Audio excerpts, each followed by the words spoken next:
together now. What's your vision?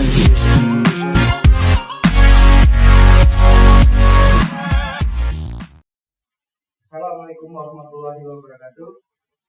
Halo teman-teman, perkenalkan nama saya Muhammad Mutus Perdana dari program studi pendidikan geografi Universitas PGRI Palembang.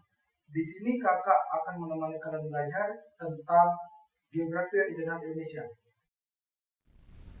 Sebelum masuk inti pembahasan, kita harus tahu apa itu geografi regional Indonesia. Geografi regional Indonesia mempelajari tentang variasi penyebaran gejala dalam suatu wilayah Indonesia. Nah, berikut ini adalah materi yang akan kita bahas. Yang pertama, letak kepulauan Indonesia. Yang kedua, regionalisasi Indonesia. Yang ketiga, geologi. Yang keempat, geomorfologi. Yang kelima, iklim dan biogeografi. Dan yang terakhir, pengaruh letak astronomis. Letak kepulauan Indonesia dibagi menjadi tiga, yaitu letak astronomis Indonesia, letak geologis Indonesia, dan letak geomorfologi Indonesia. Letak astronomis itu sendiri adalah letak suatu objek atau suatu wilayah di permukaan bumi berdasarkan garis astronomis, yaitu garis bujur dan garis lintang. Letak astronomis Indonesia berada di 95 derajat bujur timur sampai 141 derajat bujur timur dan 6 derajat lintang utara sampai 11 derajat lintang selatan. Berdasarkan letak astronomis tersebut, Indonesia berada di garis khatulistiwa yang beriklim tropis dan memiliki 3 zona waktu, yaitu waktu Indonesia Barat, waktu Indonesia Tengah, dan waktu Indonesia Timur. Selanjutnya, letak geologis Indonesia. Letak geologis adalah letak suatu wilayah dilihat dari keadaan geologinya yang terdapat di wilayahnya. Indonesia berada di posisi silang, yaitu berada di antara 2 benua dan 2 samudra, di mana di bagian barat laut Indonesia terdapat di benua Asia, di bagian tenggara terdapat di benua Australia, di bagian barat terdapat di Samudra Hindia, dan di bagian timur terdapat Samudra Pasifik. Pengaruh letak geologis Indonesia dapat mempengaruhi musim, adanya aktivitas perdagangan internasional, dan pertukaran sosial budaya antara negara-negara kedua benua tersebut. Di sini Indonesia berada di garis silang dan dilalui oleh benua Asia dan Australia, yang setiap negara pasti melakukan aktivitas. Selanjutnya, letak geomorfologi Indonesia. Letak geomorfologi adalah letak dari suatu daerah dilihat dari lokasinya dibandingi dengan letak daerah lainnya di bola bumi. Indonesia yang kita tempati ini terletak pada 3 pertemuan lempeng, yaitu lempeng Eurasia, lempeng Pasifik, dan lempeng Hindia Australia. Pengaruh dari letak geomorfologi, Indonesia dikenal dengan julukan Ring of Fire karena terdapat banyak gunung api aktif di Indonesia. Dampak positif dan negatif dari banyaknya gunung api aktif di Indonesia diantaranya banyak bencana alam, memiliki tanah yang subur, keanekaragaman hayati, dan memiliki banyak sumber industri seperti emas, perak, besi, dan mineral. Selanjutnya, regionalisasi.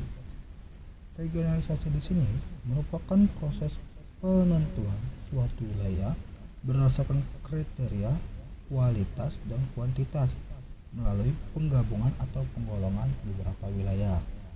Regionalisasi di sini juga bertujuan untuk meratakan pembangunan di seluruh wilayah yang dapat mengurangi kesenjangan antar wilayah, memudahkan koordinasi berbagai program pembangunan di setiap wilayah, dan mensosialisasikan berbagai program pembangunan kepada aparatur pemerintah, masyarakat, dan pengusaha. Regionalisasi Indonesia memiliki beberapa, salah satunya ada region administrasi yang terbagi ke dalam wilayah provinsi dan kabupaten atau kota. Dan yang kedua itu ada region geologis yang terbagi dalam wilayah kratogen dan tektogen. Dan yang ketiga itu ada region flora dan fauna. Indonesia terbagi ke dalam 3 daerah fauna yang pembagiannya dibatasi oleh Wallace, Weber, dan Lake Decker. Dan keempat itu ada region budaya, misalnya unsur bahasa, kesenian, adat istiadat, dan lain-lainnya. Dan yang kelima itu ada region aktivitas. Di sini region aktivitas itu contohnya seperti pertanian, perdagangan, nelayan, dan lain-lain. Dan yang terakhir itu ada region iklim. Region iklim ini adalah memperhatikan variasi curah hujan yang dipengaruhi oleh monsun. Selanjutnya, Kepulauan Indonesia. Kepulauan Indonesia dibagi menjadi 2 daerah. Yang pertama daerah kratogen, yang ini. Yang kedua daerah tektogen, yang ini. Daerah kratogen dicirikan gerakan epirogenetik permukaan planasi dan laut dangkal, yang ini kratogen, daerah sini. Dan yang kedua itu daerah tektogen, daerah sebelah sini, dicirikan neotektonik aktif yang menghasilkan bunsur kepulauan, palung, laut dalam, dan basin. Selanjutnya, geologi Indonesia. Indonesia juga terdapat berbagai batuan dengan usia pembentukan bervariasi. Batuan yang terbentuk dari periode Silur dijumpai di Snow Mountain Range. Batuan dari periode Devon di Pegunungan Tengah Papua, dan batuan timur Kalimantan Tengah. Batuan dari periode Karbon cukup banyak dijumpai, antara lain di Sumatera, Kalimantan, sering disebut Permonkarboniferous. Era selanjutnya adalah Mesozoikum yang meliputi periode Trias, Jura, dan Cretaceous. Batuan dari periode ini antara lain dijumpai di Kalimantan atau termasuk Pegunungan Meratus, di bagian timur Sulawesi Tengah, lengan timur Sulawesi, Misol, Seram, dan Timor. Batuan tertua di Indonesia terutama dijumpai di Pulau Kalimantan. Aktivitas tektonik yang turut mempengaruhi kondisi stratigrafi di Kalimantan juga diduga telah berlangsung sejak zaman Jura. Pada zaman Kapur, awal terjadi pula instruksi batuan beku atau gabbro, diorit, dan granit yang membentuk bukit-bukit rendah. Batuan yang terbentuk sejak zaman Jura dan Kapur di Kalimantan mengalami pengangkatan pada kala Mission pembentukan Pegunungan Meratus. Batuan dari periode Tersier dan Kuartier terdistribusi lebih merata, termasuk Pulau Jawa yang mempengaruhi oleh tektonisme dan vulkanisme hingga saat ini. Batuan-batuan tersier di Jawa antara lain dijumpai di Ciletuh atau Jawa Barat, Basin Serayu, Pek Kulon Progo, Pek Ciwo atau Jawa Tengah. Selanjutnya aspek geomorfologi. Nah, di sini ada klarifikasi bentuk lahan. Yang pertama ada vulkanik, struktural, denudasional, marin, eloin, fluvial, solusional, glasial, dan organik. Di sini juga ada bentuk lahan dari vulkanik. Yang pertama ada stratovulcano, ada kaldera, ada depresi vulkanotektonik, dan ada kompleks vulkan. Nah, selanjutnya iklim di Indonesia memiliki iklim musim atau muson, iklim tropika atau iklim panas, dan terakhir iklim laut. Sedangkan musim di Indonesia memiliki musim monsun barat laut atau timur laut, musim pancaroba pertama, musim monsun tenggara atau barat daya, dan yang terakhir ada musim pancaroba kedua. Selanjutnya hujan. Curah hujan Indonesia sangat dipengaruhi oleh DKAT.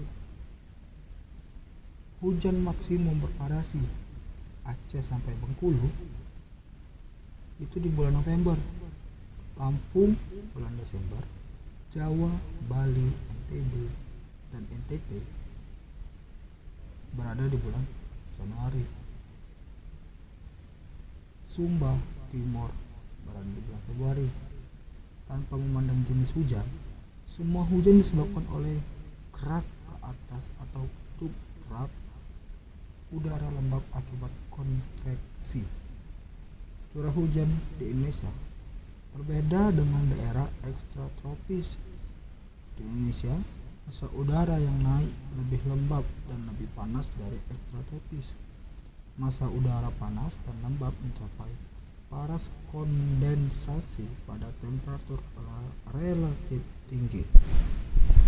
Nah, di sini ada sedikit contoh gambar dari hujan yang berada di Indonesia yang bisa menyebabkan banjir. Nah, yang terakhir biogeografi Indonesia. Indonesia memiliki 2.500 spesies moluska laut, 2.000 spesies udang-udangan, 6 spesies penyu laut, dan lebih dari 2.500 spesies ikan laut atau 26% spesies ikan laut dunia, 12% mamalia dunia, dan 16% reptil dunia. Keanekaragaman jenis palam dan meranti terbesar di dunia. Berarti Indonesia memiliki jenis palam dan meranti terbesar di dunia. Indonesia juga memiliki 646 jenis mamalia atau terbanyak di dunia, bisa mencapai 36%. Di antaranya endemik, termasuk paus biru atau mamalia terbesar. Indonesia juga memiliki kupu-kupu swallowtail terbanyak di dunia, mencapai 44% endemik. Lebih dari 600 spesies reptil dan 1.603 spesies burung serta 25.000 spesies tanaman berbunga yang ada di Indonesia.